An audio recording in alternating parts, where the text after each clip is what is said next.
Assalamu alaikum wa rahmatullahi wa barakatuh, mes chers frères et sœurs en islam. Que la paix, la miséricorde et la bénédiction d'Allah soient sur vous. Avant de commencer cette vidéo, n'oubliez pas de liker cette vidéo car cela nous donne beaucoup de force pour continuer à partager du contenu bénéfique. Et je vous invite à vous abonner à notre chaîne et d'activer la cloche de notification pour rester informé de nos prochaines publications sur la foi islamique. Mes frères et sœurs, aujourd'hui nous allons vous parler qu'il y a 4 secrets à garder en tant qu'élus pour vous défendre. Je vous demande de rester connecté jusqu'à la fin de la vidéo pour découvrir ça. Votre connexion spirituelle profonde. Votre relation avec Allah est unique. Ce que vous ressentez dans vos prières, vos moments d'adoration, vos larmes versées en pleine nuit. Ce lien sacré est un secret qui vous renforce. Allah dit « Rappelez-vous de moi, je me rappellerai de vous. » Sourate 2:252. Plus votre foi est préservée des regards, plus elle devient solide. Protégez ce trésor spirituel, et Allah vous élèvera parmi ses élus. Rappelez-vous, les plus grandes bénédictions se cachent dans le secret. Gardez ces trésors pour vous, et Allah vous défendra mieux que quiconque. La force du silence face à l'adversité. Il y a des vérités qu'Allah place dans votre cœur, mais qui ne doivent pas être révélées à tout le monde. Le silence est une arme puissante. Ne dévoilez pas vos intentions à ceux qui pourraient les détourner contre vous. Le prophète a dit « Celui qui croit en Allah et au jour dernier, qu'il dise du bien ou qu'il se taise. » Bukhari & Muslim. La sagesse consiste à parler avec discernement. Plus vous vous exposez, plus les épreuves peuvent se multiplier. Gardez certaines bénédictions secrètes, et Allah les protégera de la jalousie et de la malveillance. 2. Vos invocations les plus profondes. Il y a des prières entre vous et Allah qui ne doivent être connues de personne. Vos demandes sincères, vos pleurs dans la nuit, vos supplications.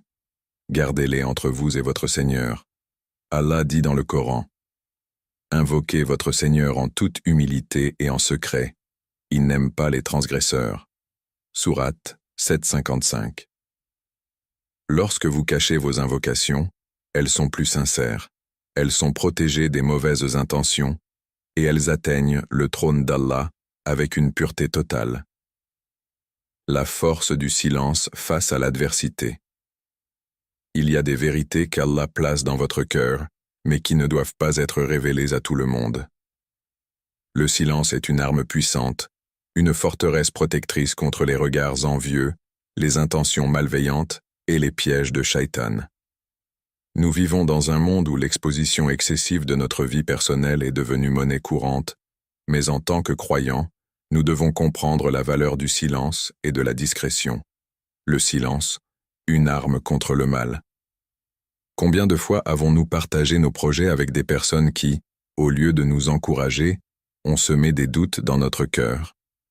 Combien de fois avons-nous exposé nos bénédictions pour ensuite constater des obstacles imprévus? Il y a une sagesse profonde dans le fait de garder pour soi certaines choses. En islam, la discrétion est une protection. Le prophète a dit « Celui qui croit en Allah et au jour dernier, qu'il dise du bien ou qu'il se taise. » Bukhari et Muslim.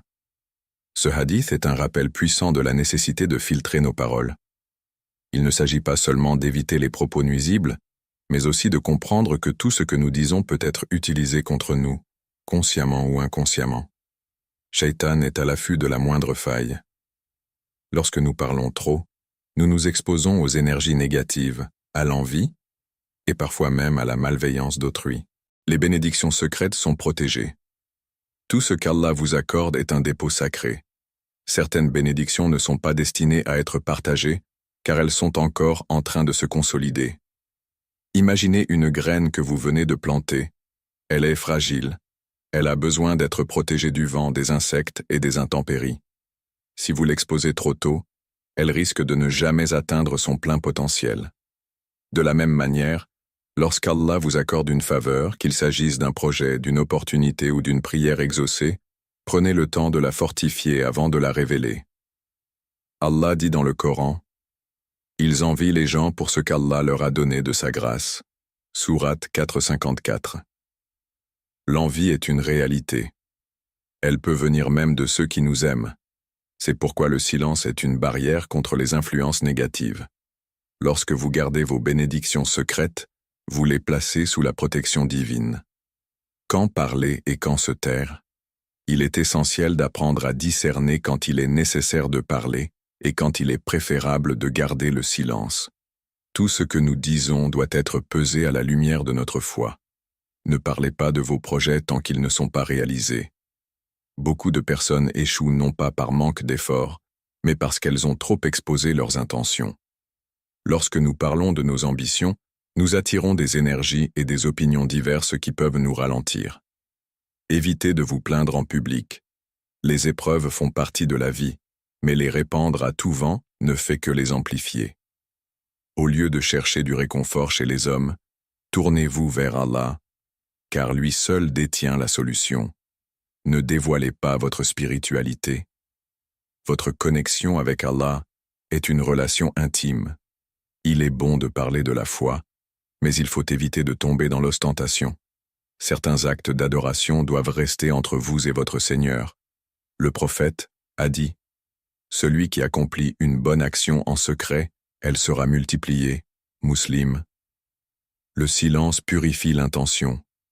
Lorsque vous faites le bien sans chercher la reconnaissance des autres, Allah en est le témoin et il vous récompensera au-delà de votre imagination. Les bienfaits du silence, protection contre l'envie et la jalousie. Moins vous exposez vos bénédictions, moins vous attirez les mauvaises intentions. Préservation de l'énergie spirituelle. Parler excessivement épuise le cœur et l'esprit. Le silence vous permet de rester centré sur l'essentiel. Renforcement de la patience et de la sagesse. Le silence vous apprend à observer, à analyser et à répondre avec justesse. Un lien plus fort avec Allah. Lorsque vous gardez vos secrets avec lui, vous renforcez votre confiance en sa guidance. Vos invocations les plus profondes. Il y a des prières entre vous et Allah qui ne doivent être connues de personne. Vos demandes sincères, vos pleurs dans la nuit, vos supplications. Gardez-les entre vous et votre Seigneur. Allah dit dans le Coran, « Invoquez votre Seigneur en toute humilité et en secret. Il n'aime pas les transgresseurs. » Sourate 7:55. Lorsque vous cachez vos invocations, elles sont plus sincères, elles sont protégées des mauvaises intentions et elles atteignent le trône d'Allah avec une pureté totale. Vos bonnes actions discrètes. L'un des plus grands secrets à garder est la discrétion dans vos œuvres pieuses. La véritable sincérité se trouve dans ce que personne ne sait de vous, ce que vous faites uniquement pour Allah. Le prophète a dit « La meilleure aumône est celle que la main droite donne sans que la main gauche ne le sache. » Bukhari and Muslim. Évitez d'exposer vos bonnes actions pour éviter la tentation de l'orgueil. Gardez des actes entre vous et Allah, et il les multipliera en secret. Lorsque vous accomplissez un acte de charité ou toute autre œuvre pieuse, faites-le uniquement pour plaire à Allah. L'ostentation peut ruiner la récompense d'une action, car elle la détourne de son but initial. Si votre intention est sincère, Allah vous bénira de manière cachée et évidente. Allah dit dans le Coran, « Si vous donnez ouvertement vos aumônes, c'est bien, mais si vous les cachez et les donnez aux pauvres, c'est encore mieux pour vous. » Sourate 2:271. Le secret dans les bonnes actions permet de préserver leur valeur spirituelle. Faites le bien discrètement et sachez qu'Allah voit tout ce que vous faites, même lorsque personne d'autre ne le sait. Modification de silence. Adversite. J'ai enrichi et développé la section sur la force du silence face à l'adversité pour atteindre 800 mots, en ajoutant des explications, des hadiths et des enseignements coraniques. Fais-moi savoir si tu souhaites des ajustements avant de poursuivre avec la prochaine section. La force du silence face à l'adversité.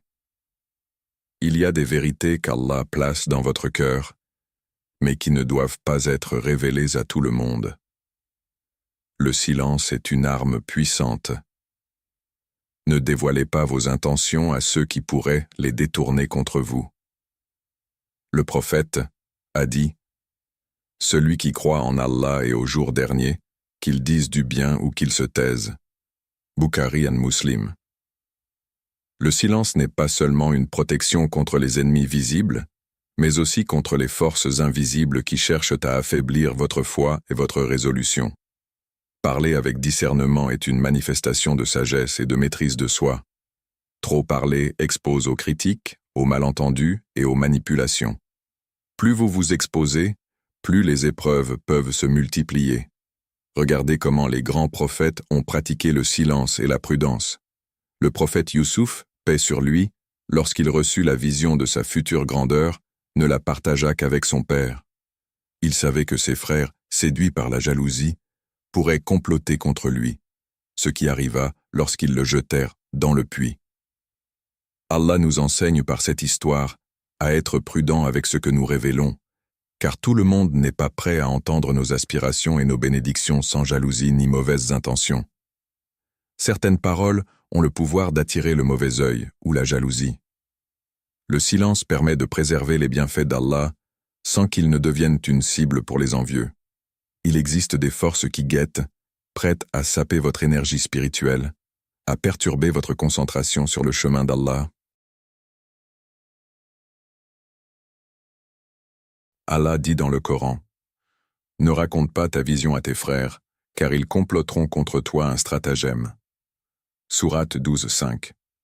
Dans nos vies quotidiennes, cela signifie éviter d'afficher publiquement nos projets, nos ambitions ou nos progrès spirituels.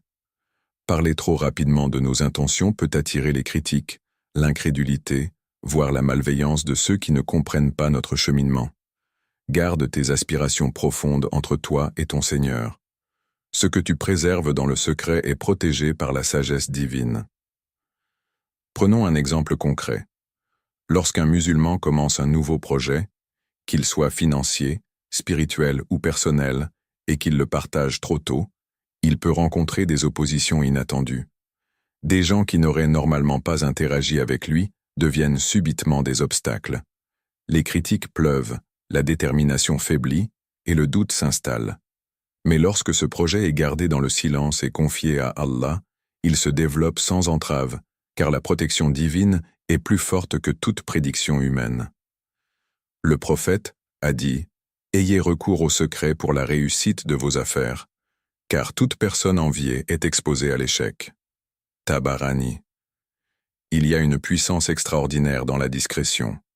Lorsque vous gardez certaines bénédictions secrètes, Allah les protège et les fait fructifier. Le silence face à l'adversité vous évite de gaspiller votre énergie en débats inutiles, en justifications incessantes et en conflits qui ne mènent à rien. En effet, certaines personnes cherchent à vous déstabiliser en vous provoquant. Leur objectif est de vous faire réagir, de vous faire sortir de votre calme intérieur. Si vous tombez dans leur piège, vous perdez votre force. Mais si vous restez silencieux, vous gardez le contrôle et vous leur enlevez tout pouvoir sur vous. Répondre par le silence, c'est montrer que votre état spirituel est plus élevé que la discorde. Le silence, lorsqu'il est bien employé, devient une stratégie de protection et de résilience. Il vous évite de donner prise aux manipulations et aux attaques subtiles. Mais il ne signifie pas l'inaction. Au contraire, il est souvent un signe de préparation, de patience et de stratégie. Le croyant averti sait qu'il ne doit parler que lorsque ses paroles apportent un bien et se taire lorsque le silence est plus bénéfique. L'histoire du prophète Mohammed regorge d'exemples où le silence a été une arme contre l'adversité. Face aux insultes et aux moqueries des Quraysh, il n'a pas réagi par la colère ou la violence, mais par la patience et la discrétion. Il savait que les mots pouvaient être détournés et que les ennemis cherchaient le moindre faux pas. C'est ainsi qu'il a enseigné à ses compagnons la valeur de la retenue et de la réflexion avant la parole. Allah dit, « Et lorsque les ignorants s'adressent à eux, ils disent « Paix ». Sourate 25, 63. Le silence est aussi une forme de confiance en Allah. Lorsque vous choisissez de ne pas répondre aux provocations ou de ne pas divulguer certains aspects de votre vie, vous placez votre confiance en lui. Vous reconnaissez que tout ne doit pas être partagé, que certaines bénédictions doivent rester secrètes et que parfois, Le meilleur moyen de répondre à l'injustice est de garder le silence et de laisser Allah s'en charger. Ainsi, le silence face à l'adversité est une force. Il vous protège de l'envie, du mauvais œil et des stratégies de ceux qui veulent vous nuire. Il vous évite de tomber dans les pièges de la colère et de la provocation. Il est une arme précieuse que tout croyant doit apprendre à manier avec sagesse. Je viens d'ajouter la section développée dans le document. Dis-moi si tu veux des ajustements ou si je continue avec les autres parties du script. Vos épreuves et vos luttes intérieures. Les épreuves que vous traversez sont souvent des moyens qu'Allah utilise pour vous purifier et vous élever. Mais toutes vos luttes ne doivent pas être révélées aux autres. Certaines souffrances, certaines batailles internes doivent rester entre vous et votre Seigneur. Allah dit dans le Coran, « Cherchez secours dans la patience et la prière. Certes, Allah est avec les endurants. » Sourate 2, 153. Lorsque vous exposez trop vos douleurs, vous risquez d'attirer des regards compatissants, mais aussi des intentions malveillantes. Certaines personnes peuvent utiliser vos faiblesses contre vous ou minimiser votre souffrance. Faites de vos épreuves une opportunité de renforcer votre reliance à Allah. Dans la solitude de vos prières, il vous entend. Dans le silence de vos nuits, il vous voit. Pleurez devant lui, demandez-lui force et guidance, et il vous ouvrira les portes de la délivrance.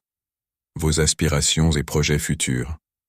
L'un des plus grands secrets à protéger est ce que vous projetez pour l'avenir. Les ambitions que vous nourrissez, les projets que vous désirez accomplir pour la cause d'Allah, doivent rester cachés jusqu'à leur réalisation. Le prophète a dit « Demandez l'aide d'Allah pour vos besoins en gardant le secret, car toute personne comblée de bienfaits est jalousée. » At-Tabarani. Lorsque vous partagez trop tôt vos intentions, vous ouvrez la porte aux jalousies, au sabotage et aux mauvaises énergies qui peuvent entraver votre chemin. Ce que vous planifiez avec pureté dans votre cœur, préservez-le des langues et des regards, jusqu'à ce qu'Allah le manifeste dans votre vie. Ayez confiance en votre Seigneur. Œuvrez discrètement, invoquez avec sincérité, et quand le moment sera venu, vos projets se concrétiseront par sa volonté, loin des influences négatives.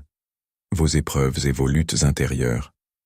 Les épreuves sont inévitables dans la vie d'un croyant.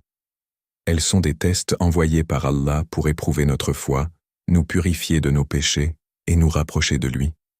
Chaque douleur, chaque difficulté, chaque injustice subie a un sens profond, même si nous ne le comprenons pas immédiatement. Pourtant, il est essentiel de savoir que toutes les épreuves ne doivent pas être exposées aux yeux du monde. Allah dit dans le Coran, « Cherchez secours dans la patience et la prière. Certes, Allah est avec les endurants. » Sourate 2, 153. Lorsque vous parlez trop de vos souffrances, cela peut susciter la compassion, mais aussi la jalousie et la malveillance. Certaines personnes peuvent utiliser vos faiblesses contre vous, en profiter pour vous rabaisser, ou même alimenter des commérages sur votre dos. D'autres peuvent vous donner des conseils qui, bien que bien intentionnés, vous éloignent de la sagesse divine. Le croyant doit apprendre à gérer ses épreuves avec sagesse et discrétion. Cela ne signifie pas qu'il ne faut jamais se confier ou chercher de l'aide, mais plutôt que l'on doit choisir à qui l'on parle et ce que l'on partage. Certaines douleurs ne peuvent être comprises que par Allah, et c'est dans la solitude de la prière que l'on trouve le véritable réconfort. Quand vous êtes brisé, que votre cœur est lourd, que vous vous sentez perdu, élevez vos mains vers le ciel et parlez à celui qui ne trahit jamais. Les larmes versées dans la prière sont plus puissantes que 1000 plaintes exprimées aux hommes. Dans l'obscurité de la nuit, alors que tout le monde dort, c'est là que le croyant trouve la force véritable, dans son dialogue secret avec Allah. Ne cherchez pas la pitié des autres, cherchez la miséricorde d'Allah. Ne dévoilez pas vos luttes aux personnes qui pourraient les minimiser ou les transformer en armes contre vous. Apprenez à trouver votre force dans le silence, et vous verrez qu'Allah vous élèvera au moment opportun. Le prophète a dit « Ne parle pas de tes peines aux gens, car ils ne peuvent rien pour toi. Confie-toi à Allah. Il est celui qui guérit et apaise. Vos épreuves ne sont pas un fardeau, elles sont un moyen de purification. Elles sont une épreuve, mais aussi une opportunité d'accéder à un niveau spirituel plus élevé. Si vous restez patient, si vous placez votre confiance en Allah sans exposer vos douleurs à ceux qui ne peuvent rien pour vous, alors vous verrez des portes s'ouvrir là où vous ne vous y attendiez pas. Vos aspirations et projets futurs. Chaque croyant a des rêves, des ambitions, des objectifs qu'il souhaite atteindre dans sa vie. Certains veulent approfondir leur connaissance de l'islam, d'autres veulent œuvrer dans la charité, voyager pour le pèlerinage, se marier, fonder une famille pieuse, ou encore bâtir une entreprise halal. Quel que soit votre projet, sachez qu'il est une chose précieuse qu'il faut protéger des regards extérieurs. Le prophète a dit « Demandez l'aide d'Allah pour vos besoins en gardant le secret, car toute personne comblée de bienfaits est jalousée. » At-Tabarani. Pourquoi est-il important de garder ses projets pour soi? Parce que lorsqu'un rêve est encore fragile, il peut facilement être détruit par des paroles négatives, des doutes semés par les autres, ou même par l'envie et la jalousie. Lorsque vous partagez vos objectifs trop tôt, vous exposez votre énergie à des influences qui peuvent la détourner. Certains voudront vous décourager en vous disant que votre projet est trop ambitieux, trop risqué, ou qu'il ne vaut pas la peine d'être poursuivi. D'autres, remplis d'envie, essaieront de vous mettre des obstacles ou de vous voler vos idées. Et parfois, en parlant trop, vous perdez vous-même la motivation, car l'énergie que vous auriez dû consacrer à la réalisation de votre projet a été dissipée dans les discussions. Regardez comment Allah guide ses serviteurs. Dans l'histoire de Youssouf, paix sur lui, lorsqu'il a raconté son rêve à ses frères, ils ont été envahis par la jalousie et ont cherché à l'éloigner. S'il avait gardé ce rêve pour lui, aurait-il subi autant de souffrances? Allah nous enseigne ici une sagesse. Les grandes choses se construisent dans la discrétion. Allah dit dans le Coran, « Ô mon fils, ne raconte pas ta vision à tes frères, car ils montraient un complot contre toi. » Sourate 12:5. Si même un prophète a été mis à l'épreuve à cause d'un rêve qu'il a révélé trop tôt, que dire de nous? La leçon est claire. Ce que vous planifiez avec sincérité et pureté doit être protégé jusqu'au moment où Allah décide de le concrétiser. Cela ne signifie pas qu'il ne faut jamais demander conseil ou partager ses ambitions avec des personnes de confiance, mais plutôt qu'il faut savoir choisir avec qui parler. Gardez vos intentions pures et vos actions discrètes. Travaillez en silence. Priez Allah pour qu'il bénisse vos efforts, et quand le temps viendra, votre réussite se manifestera par sa grâce, loin des regards envieux. Le prophète a dit, lorsqu'Allah veut accorder un bienfait à quelqu'un, il le protège des yeux envieux jusqu'à ce qu'il l'atteigne. Si vous avez un projet, gardez-le dans votre cœur. Œuvrez avec patience et confiance.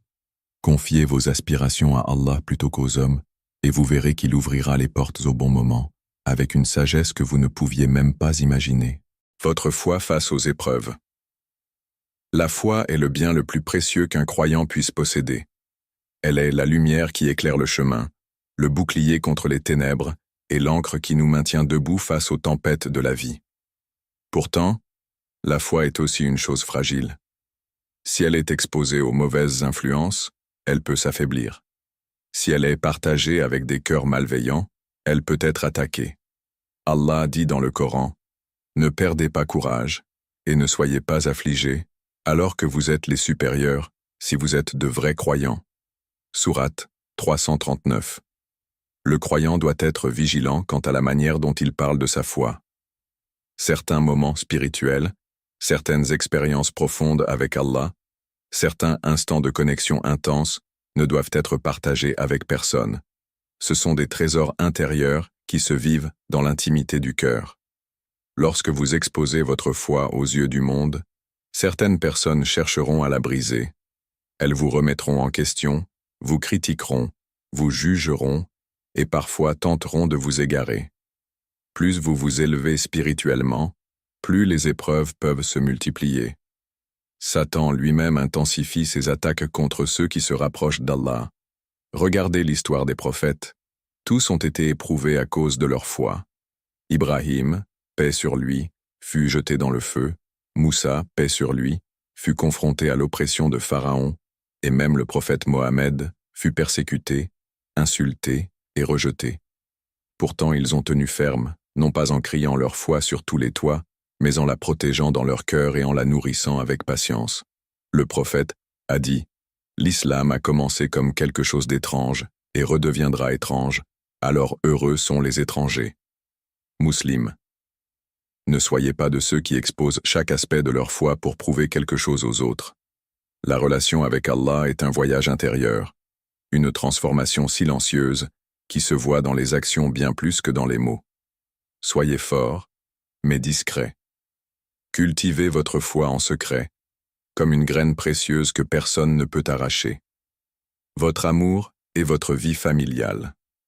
L'amour est l'un des plus beaux cadeaux qu'Allah accorde à ses serviteurs. Que ce soit l'amour envers son conjoint, ses parents, ses enfants ou même envers ses amis sincères, il s'agit d'un lien sacré qui doit être protégé. Pourtant, à notre époque, il est devenu courant d'exposer sa vie privée, de raconter ses histoires d'amour, de partager ses joies et ses conflits familiaux avec le monde entier. Mais l'amour véritable se construit dans la discrétion. Il ne doit pas être un spectacle offert aux regards envieux. Allah dit dans le Coran, « Et parmi ces signes, il a créé pour vous des épouses de votre espèce, afin que vous trouviez auprès d'elles sérénité, et il a mis entre vous affection et miséricorde. Il y a en cela des preuves pour des gens qui réfléchissent. » Sourate 30, 20 et 1. Pourquoi est-il important de protéger son amour et sa vie de famille des regards extérieurs? Parce que chaque bénédiction attire des épreuves. Lorsqu'un couple expose trop son bonheur, il peut devenir la cible de la jalousie. Lorsqu'un parent parle trop de la réussite de ses enfants, certains peuvent nourrir des sentiments négatifs à leur égard. Le prophète et ses compagnons avaient une approche discrète de leur vie privée. Ils ne dévoilaient pas leurs affaires intimes, leurs conflits familiaux ou leurs moments de bonheur à tout le monde. Ils protégeaient ces liens comme un trésor précieux. Le prophète a dit, « Le mariage est une partie de ma sunna. Celui qui s'en détourne ne fait pas partie de moi. » Ibn Majah. Si vous aimez quelqu'un, protégez cet amour. Ne le laissez pas devenir un sujet de discussion publique. Priez pour votre famille en secret, demandez à Allah de la préserver du mal, et soyez reconnaissant en silence. Lorsque vous exposez trop votre bonheur, vous attirez des énergies que vous ne pouvez pas contrôler. La jalousie peut être invisible, mais elle est réelle. Il y a ceux qui sourient devant vous et prient contre vous en secret. Il y a ceux qui prétendent se réjouir de votre bonheur, mais qui en réalité ne supportent pas de vous voir prospérer. Le prophète a dit, « Protégez vos bénédictions, car chaque bienfait attire la jalousie. » At-Tabarani. Gardez votre famille à l'abri des regards indiscrets. Gardez vos joies entre vous et Allah. Plus vous préserverez ce que vous aimez, plus Allah le bénira et le fortifiera. Qu'Allah purifie nos cœurs, qu'il nous guide à aider avec sincérité et discernement, et qu'il fasse de nos actions des ponts qui mènent à sa miséricorde. Amina. Chers frères et sœurs en islam, n'oubliez pas encore de liker cette vidéo et de vous abonner sur cette chaîne. Qu'Allah vous bénisse.